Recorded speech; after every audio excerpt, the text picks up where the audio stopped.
नमस्कार, मैं हूं कपिल मिश्रा। आपका स्वागत है हमारी इस खास पेशकश 24 का महासंग्राम में। लोकसभा चुनाव से संबंधित हर वो खबर आप तक पहुंचाएंगे जो आपके लिए जानना है जरूरी। तो आइए शुरू करते हैं 24 का महासंग्राम।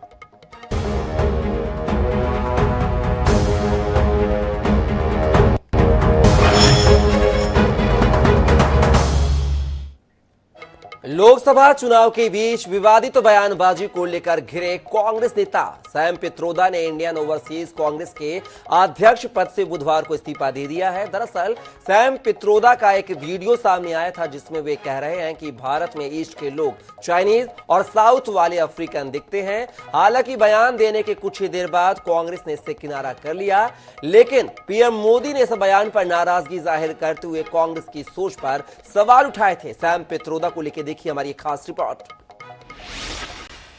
People on east look like Chinese, people on west look like Arab, people on north look like, maybe white, and people in south look like Africa. Doesn't matter. We are all brothers and sisters. We all respect different language. We all respect different religion, different look, different custom, different food. And as a Gujarati, I love dosa. I love idli. That's my food. That's no longer South Indian food.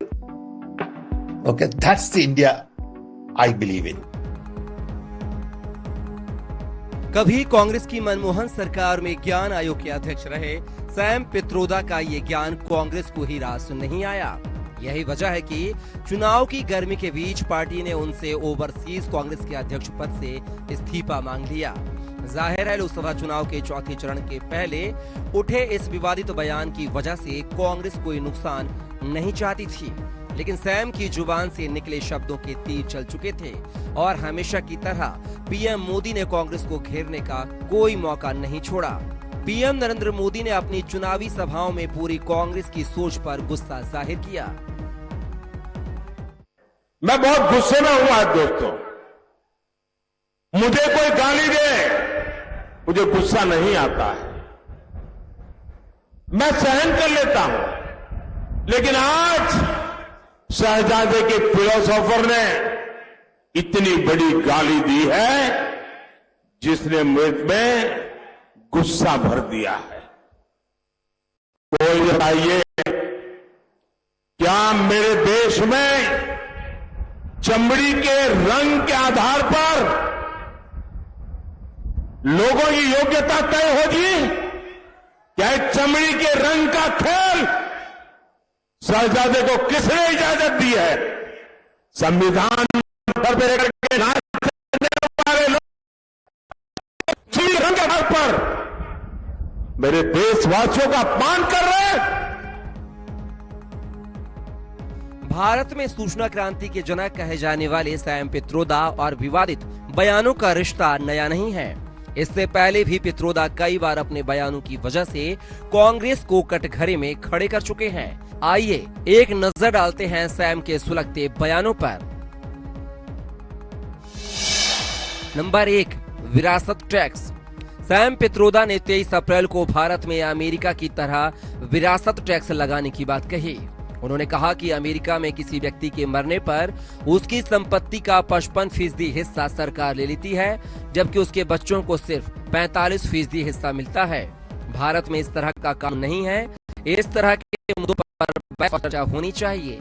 उन्होंने कहा कि यह एक नीतिगत मुद्दा है और Congress party एक ऐसी नीति बनाएगी जिसके माध्यम से धन का बांटना बेहतर होगा। नंबर 2, सिख विरोधी दंगे। 2019 लोकसभा चुनाव के दौरान सिख दंगों पर एक बयान देकर पित्रोदा फंस गए थे। दरअसल भाजपा ने 1984 के सिख विरोधी दंगों के लिए राजीव गांधी को मास्टरमाइंड कहा था। इस पर पित्रोदा ने 10 मई 2019 को कहा था, अब क्या है 1984 का, 84 हुआ तो हुआ, आपने क्या किया। नंबर 3, मिडिल क्लास को स्वार्थी नहीं बनना चाहिए। 6 अप्रैल 2019 को पित्रोदा ने कहा था कि मिडिल क्लास को स्वार्थी नहीं बनना चाहिए, उन्हें ज्यादा टैक्स देने के लिए कमर कस लेना चाहिए। नंबर 4, बालाकोट एयर स्ट्राइक पर सवाल। 22 मार्च 2019 को बालाकोट एयर स्ट्राइक पर सवाल उठाते हुए पित्रोदा ने कहा था कि ऐसे हमले होते रहते हैं, कुछ आतंकियों ने हमला किया, इसकी सजा पूरे पाकिस्तान को क्यों दी जा रही है। नंबर 5, मंदिर से रोजगार नहीं मिलेगा। 6 जून 2008 को राम मंदिर पर पित्रोदा ने कहा था कि भारत में बेरोजगारी, महंगाई और शिक्षा जैसी समस्याओं के बारे में कोई बात ही नहीं करता। हर कोई राम, हनुमान और मंदिर की बात करते हैं। मंदिर बनाने से आपको रोजगार नहीं मिलेगा। पूर्व पीएम राजीव गांधी के सियासी गुरु माने जाने वाले सैम पित्रोदा भले ही टेक्नोलॉजी को समझने में माहिर हों, लेकिन देश की सियासी नब्ज समझने में कई बार असफल हो चुके हैं और उनके बयानों की वजह से कांग्रेस को हर खेद जताना पड़ा। Bureau report, RS 24/7। तीसरे चरण के मतदान के साथ ही लोकसभा की आधी से अधिक सीटों पर चुनाव हो गया है। तीनों चरणों में कुल 283 लोकसभा सीटों पर चुनाव हुआ है। अब बाकी 4 चरणों में 260 सीटों पर चुनाव होना है। तीसरे चरण में 10 केंद्रीय मंत्रियों और 4 पूर्व मुख्यमंत्रियों समेत 1331 प्रत्याशियों की किस्मत ईवीएम में कैद हो चुकी है। चुनावों को लेकर देखिए हमारी खास रिपोर्ट।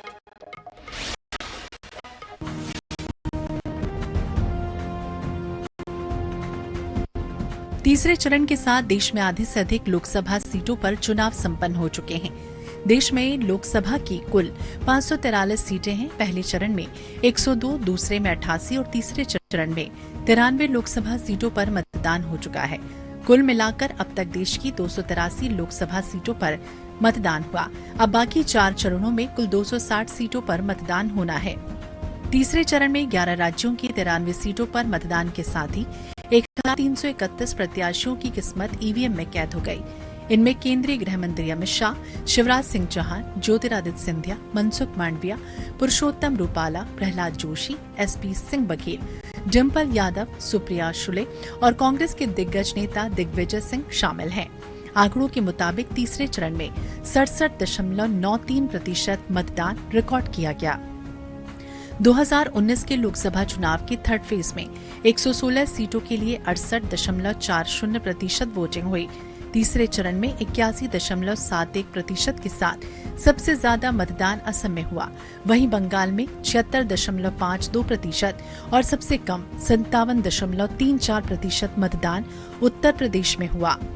पहले और दूसरे चरण में 66.14 और 66.71% मतदान हुआ। तीसरे चरण में प्रधानमंत्री नरेंद्र मोदी और अमित शाह ने अहमदाबाद में मतदान किया। कांग्रेस अध्यक्ष मल्लिकार्जुन खड़गे, अखिलेश यादव, डिम्पल यादव, रविंद्र जडेजा, रितेश देशमुख, जेनेलिया डिसूजा, केंद्रीय स्वास्थ्य मंत्री मनसुख मांडविया, ज्योतिरादित्य सिंधिया, शिवराज सिंह चौहान, गुजरात के सीएम भूपेंद्र पटेल ने अपने मताधिकार का प्रयोग किया। गुजरात की सूरत से भाजपा प्रत्याशी मुकेश दयाल पहले ही निर्विरोध चुनाव जीत चुके हैं, इसलिए यहां 7 मई को मतदान नहीं हुआ। जबकि जम्मू कश्मीर की अनंतनाग राजौरी सीट पर चुनाव मतदान की तारीख आगे बढ़ाई गई।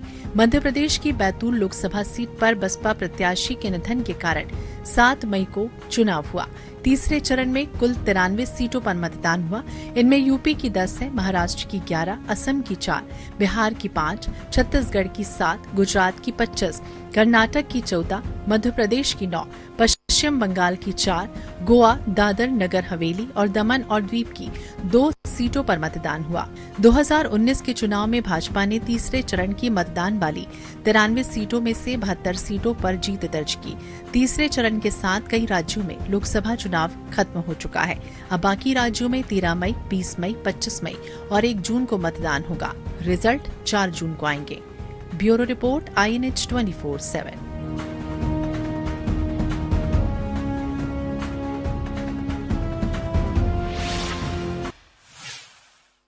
अडानी अंबानी को लेकर निशाना साधने वाले कांग्रेस नेता राहुल को अब प्रधानमंत्री मोदी ने करारा जवाब दिया है। तेलंगाना में करीमनगर में पीएम मोदी ने राहुल पर जोरदार हमला बोला है। उन्होंने कहा है कि कांग्रेस के शहजादे पिछले 5 साल से उद्योगपति अडानी और अंबानी के नाम की माला जपते थे, लेकिन जब से चुनाव का ऐलान हुआ है राहुल ने अडानी अंबानी को गाली देना बंद कर दिया है। पीएम मोदी ने कहा है कि मैं पूछना चाहता हूं कि शहजादे ने चुनाव के लिए अडानी और अंबानी से कितना माल उठाया है। उन्होंने तंज कसा है कि काले धन के कितने बोरे भरकर पहुंचे हैं। 5 साल तक गाली दी और रातों रात बंद कर दिया। जरूर दाल में कुछ काला है।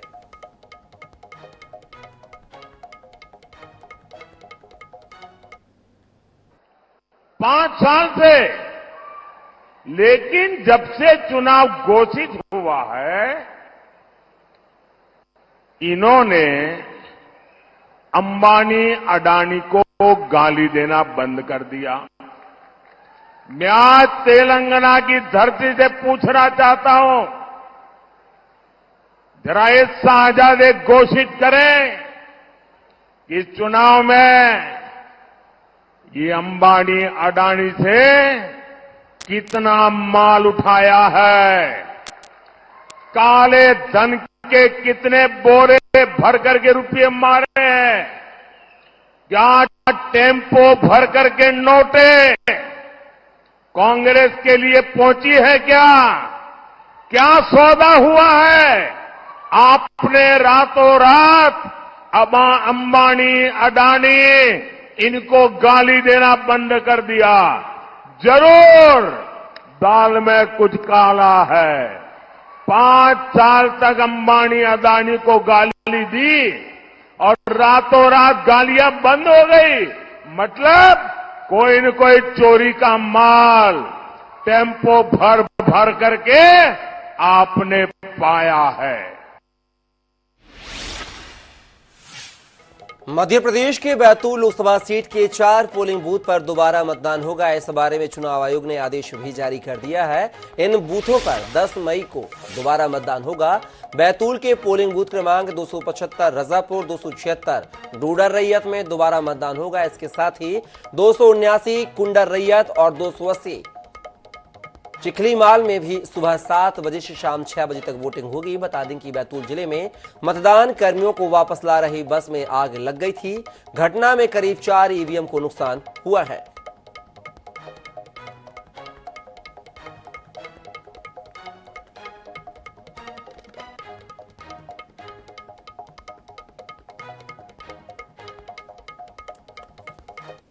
दो सौ 279 कुंदा रैयत और 280 चिखली माल, इन मतदान केंद्रों के संबंध में हमने इलेक्शन कमीशन से अनुरोध किया था पुनर्मतदान का, जिसपे लोक प्रतिनिधि अधिनियम 1951 के प्रावधानों के तहत माननीय निर्वाचन आयोग ने इन 4 मतदान केंद्रों के लिए पुनर्मतदान का कार्यक्रम घोषित किया है, जिसके अनुसार 10 मई 2024 को यानी शुक्रवार को सुबह 7 बजे से लेके 6 बजे तक पुनर्मतदान आयोजित किया जाएगा। कांग्रेस छोड़ बीजेपी ज्वाइन करने वालों की लिस्ट बहुत लंबी है, लेकिन हाल ही में जिन 3 विधायकों ने हाथ का साथ छोड़ा है, उनके इस्तीफे को लेकर सियासी बहस गर्म है। कांग्रेस कह रही है कि उनका कोई इस्तीफा नहीं मिला है। अब ऐसे में किसका मिला है, किसका नहीं मिला है, आइए देखते हैं इस रिपोर्ट के माध्यम से। लोकसभा चुनाव के दौरान मध्य प्रदेश कांग्रेस के 3 विधायक बीजेपी में शामिल हो चुके हैं। इनमें सिर्फ कमलेश शाह ने विधानसभा की सदस्यता से इस्तीफा दिया है।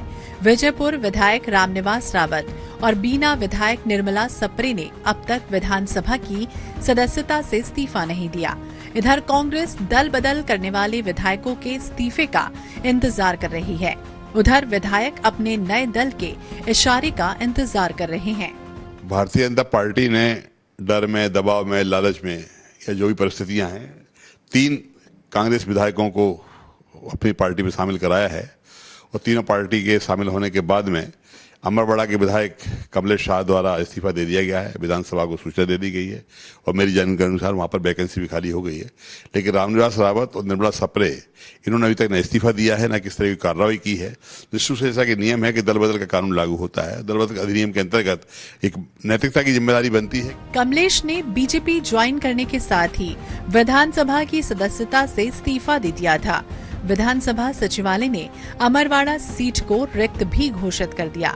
अब अमरवाड़ा सीट पर उपचुनाव होना तय है, लेकिन रामनिवास रावत और निर्मला सप्रे पर सवाल उठ रहे हैं। हालांकि राजनीतिक जानकारों की माने तो ऐसे मामले में संविधान की 10वीं अनुसूची के दल बदल के नियम लागू होंगे। उसमें कांग्रेस के किसी विधायक को लिखित शिकायत में प्रमाणों सहित करनी पड़ेगी कि उन्होंने इस तरह से दल बदल किया है। शिकायत की जांच होगी और उसके बाद उनकी सदस्यता जाएगी। सदस्यता जाए या फिर वो स्वयं इस्तीफा दे दें। चूंकि उन्होंने दल बदल ही लिया है तो वो इस्तीफा भी दे सकते हैं। Bureau report INH 24/7।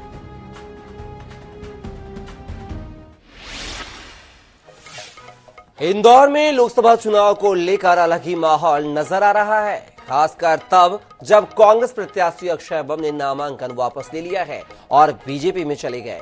यानी यहां बीजेपी प्रत्याशी शंकर लालवानी से बाकी का मुकाबला होगा, जिसे एक तरफा ही माना जा रहा है। ऐसे में यहां कांग्रेस नोटा का समर्थन कर रही है, राजनीतिक स्वच्छता का संदेश देने की अपील कर रही है। क्या कुछ अपील है कांग्रेस की नोटा को लेकर, आइए देखते हैं इस रिपोर्ट के माध्यम से। इंदौर में नोटा नोटा का हल्ला, वोटिंग डे पर कांग्रेसियों का पाला। कांग्रेस देगी राजनीतिक स्वच्छता का मैसेज, निर्दलीय के लिए बैठा सकती है एजेंट। मध्य प्रदेश कांग्रेस के अध्यक्ष जीतू पटवारी ने यह स्वीकार कर लिया है कि इंदौर में भाजपा प्रत्याशी शंकर लालवानी ही चुनाव जीतेंगे, लेकिन फिर भी वो जनता से नोटा का बटन दबाने की अपील कर रहे हैं, नोटा विकल्प की याद दिला रहे हैं, साथ ही राजनीतिक स्वच्छता का संदेश देने की अपील भी कर रहे हैं। वैसे शहर कांग्रेस 10 मई को इंदौर में बड़ी रैली भी निकालेगी। ये रैली लोकतंत्र बचाओ समिति और इंडिया गठबंधन के बैनर तले निकाली जाएगी। इस दौरान नोटा का बटन दबाने की अपील होगी। पर नोटा भी ऑप्शन है, नोटा मैसेज देगा इस क्राइम के खिलाफ। इसलिए अगर इंदौर शहर के लोग इसको आत्मसात करते हैं तो मैं समझता हूं कि देश भर में स्वच्छता का मैसेज या उससे बड़ा मैसेज राजनीतिक स्वच्छता का है। तो इंदौर वासियों से मेरी फिर प्रार्थना है, विचार करो, वोट जरूर डालो और अंतर मन से निर्णय लो कि अगर जीतेगा बीजेपी का ही सांसद यहाँ इंदौर शहर में। वैसे देखा जाए तो अक्षय बम के बागी होने के बाद कांग्रेस ने मैदान में बचे किसी निर्दलीय उम्मीदवार को समर्थन नहीं दिया, लेकिन अब चर्चा ये भी है कि एक नई कोशिश करते हुए पार्टी मतदान बूथों के पहले अपनी टेबल लगाएगी। साथ ही पोलिंग बूथों के भीतर पोलिंग एजेंट भी बैठाए जाएंगे। इसके लिए निर्दलीय उम्मीदवारों से चर्चा की जा रही है। हालांकि इंदौर में हुए सियासी घटनाक्रम और अब की स्थिति पर बयानबाजी भी तेज हो गई है। पूरी जनता नोटा पर वोट डाल रही है। सुमित्रा ताई ने स्वयं असंतोष प्रकट करते हुए कहा कि लोगों ने फोन कर रहे हैं कि जब बीजेपी चुनाव जीत रही थी तो ये हथकंडा करने की क्या जरूरत थी, फॉर्म वापस कराने की क्या जरूरत थी। ये तो जनतंत्र में वोट डालने वाली जनता का अपमान है। कांग्रेस सबसे पुरानी पार्टी होने का दम भरती है और आज स्थिति में आ गई कि नोटा के लिए जाना पड़ रहा है, तो स्वयं जीतू पटवारी जी को चुल्लू भर पानी में डूब मरना चाहिए, क्योंकि प्रदेश अध्यक्ष हैं। असफल पटवारी से दूर है, मध्य प्रदेश में कांग्रेस खाली हो रही और इवन कांग्रेस का प्रत्याशियों में भी खाली हो रही। इंदौर की सीट खाली हो गई है कांग्रेस की। 13 मई को इंदौर में वोटिंग होगी। अब सवाल ये उठता है कि देश की किसी भी सीट पर प्रत्याशी से ज्यादा नोटा को अगर वोट मिले तो इससे परिणाम पर क्या असर पड़ता है। निर्वाचन आयोग के मुताबिक नोटा के वोटों को रद्द श्रेणी में माना जाता है। अगर 100% वोट नोटा में चले जाए तो निर्वाचन प्रक्रिया दोबारा अपनाई जाती है। Bureau report INH 24/7। नोटा के वोटों को रद्द।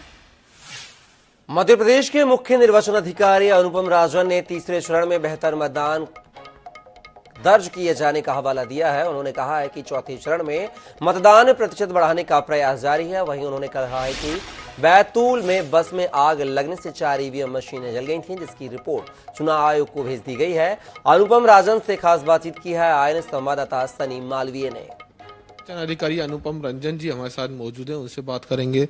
सर, बैतूल से जो EVM जारी थी बस में, उसमें आग लग गई थी, कई मशीनें जल गई हैं जैसी सूचना आ रही है सर, तो क्या अब क्या रीपोलिंग की जाएगी क्या?